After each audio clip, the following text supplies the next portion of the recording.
Hai sahabat pecinta cerita horor, kali ini aku akan menceritakan sebuah kisah horor lainnya, Arwah di Cermin.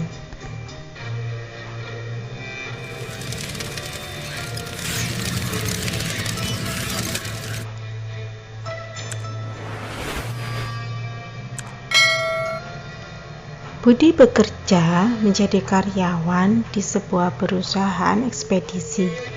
Jadi jam kantor pada saat itu dibagi menjadi 2 shift. Shift 1 masuk jam 8 pagi sampai jam 3 sore, shift 2 masuk jam 3 sore sampai jam 11 malam.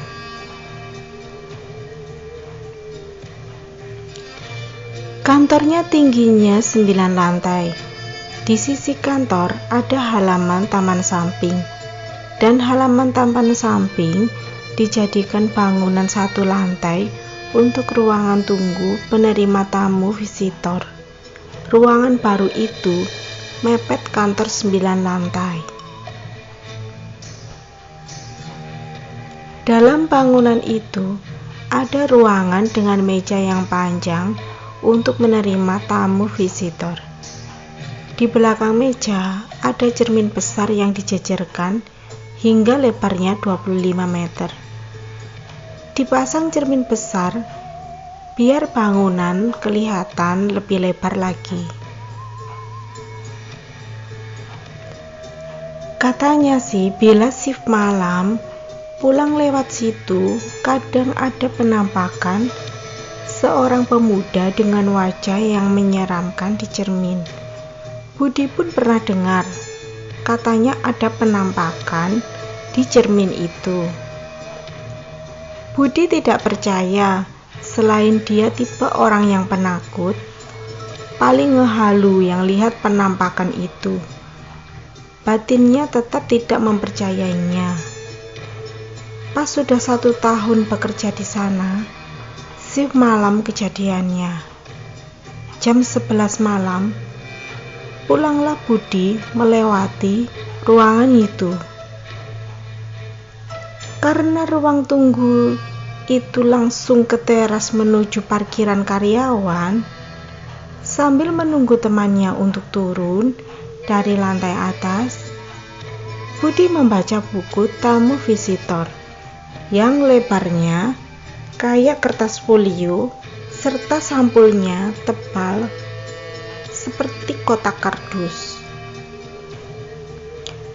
Tak sengaja Budi memalingkan wajahnya ke arah cermin itu. Budi melihat di cermin ada penampakan seorang pemuda yang wajahnya agak hancur dan ada luka di tubuhnya. Tubuh Budi seketika kaku, tidak dapat digerakkan. Dan ada tangan panjang berusaha menariknya ke dalam cermin. Arwah itu berkata, "Temani aku di sini kesepian." Budi hampir terseret ke dalam cermin, kakinya sudah terangkat, hampir masuk ke dalam.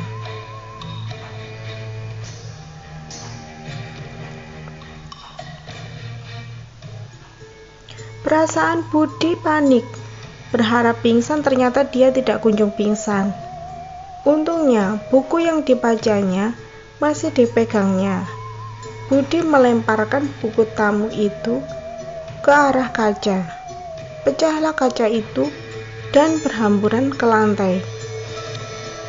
Biasanya ada satpam yang duduk di depan ruang visitor itu. Namun kali ini satpamnya merongkok di halaman parkir. Bagian visitor kalau malam enggak ada. Kaget sekali satpam di halaman parkir. Karena ada suara pecahan kaca, mereka melihat Budi berada di sana.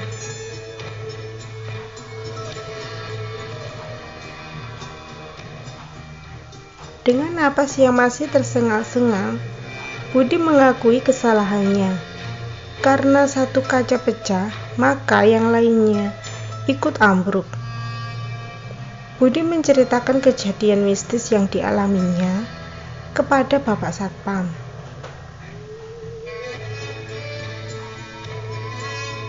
Akhirnya Budi disuruh pulang ditemani sampai menuju ke parkiran.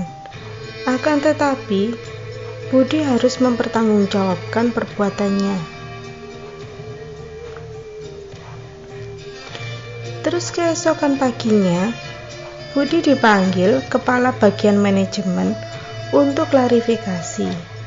Budi bilang ada tikus di dekat cermin, sehingga dia kaget dan melemparkan buku tamu visitor ke arah kaca.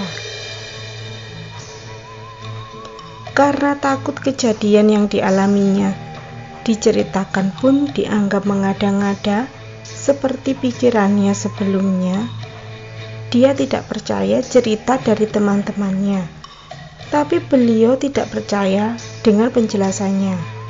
Sebelumnya, beliau sudah melihat kekagetan Budi waktu itu melalui rekaman CCTV.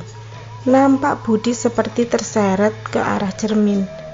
Jadi akhirnya ceritalah Budi apa adanya yang terjadi. Namun beliau malah percaya. Beliau malah bilang, dulu ketika gedung ini dibangun, ada pemuda pekerja konstruksi yang jatuh dari lantai 9. Jatuhnya tepat di ruangan antara kunjungan visitor dan cermin bangunan baru yang dijadikan ruang tunggu visitor itu. Jadi wajar bila di situ ada penampakan seorang pemuda itu, karena ternyata selama ini Bapak Kepala Manajemen juga seperti dihantui sosok arwah itu yang selalu muncul memperlihatkan dirinya. Lalu Budi disuruh diam saja, tidak usah banyak cerita biar kantor tidak ribut. Hingga setelah kejadian itu diadakan acara doa bersama agar arwah-arwah penasaran penghuni bangunan tersebut bisa tenang, dan di ruang visitor sudah tidak dipasang cermin lagi. Sekian dulu cerita horornya, sampai jumpa lagi di cerita horor berikutnya ya. Terima kasih.